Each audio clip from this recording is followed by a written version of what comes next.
barnaamijka entertainmentiga ahaa siyaasad maaha aan su-aalo ku weydiiyo markale waxaan ku leeyahay oo kasoo dhaweynaya waan ku faraxsanay inaan is aragno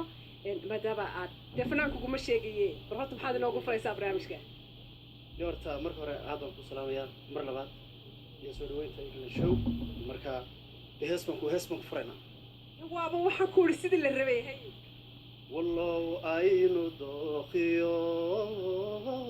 damqashada ka simanahay qalbi ku darsadayba kallinima dareeme anna doonistaadii jirku ay dubaxshayo nafta dabarku xidhataa ka jeclaatay dumarkee adigaan dugsiimiyo ka helay daryeelo qalbi dacado furan igu deeqay huno aliya isag baan ku dhaabaa umahadsan tahay waxaan kale u mahadceliyay dhalinyarada faraha badan ee markasta aan barnaamij duubayo dabcan aadka igu sama aad baa umahadsan tahay maadaama hees jacayl aad inoogu furtay armaanba su-aashaan aan watay ka tegayo su-aal cusub inoo bilaabaa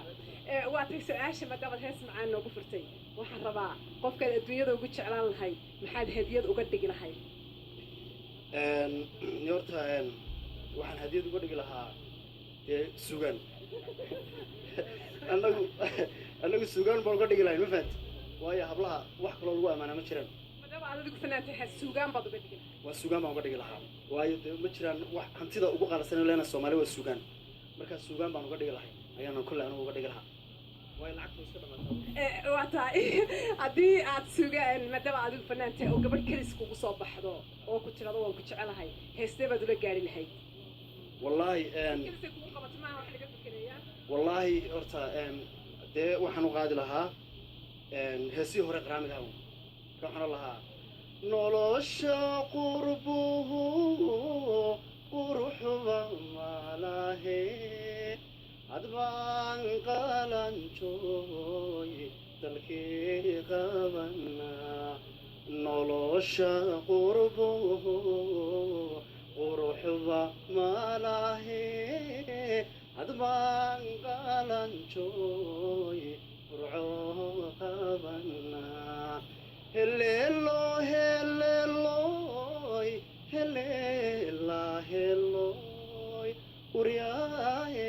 uriyaaye wariyaa taasi wariyaa aad u mahadsan tahay waad iiga jawaabtay si kaliisa waxay kuu tidhi waan ku jecelahay maxaad dee annaga ku jecelay waa isku dhamaan xaaskaagii hore ayaa ku daba taagan ay tusaalahaan yaa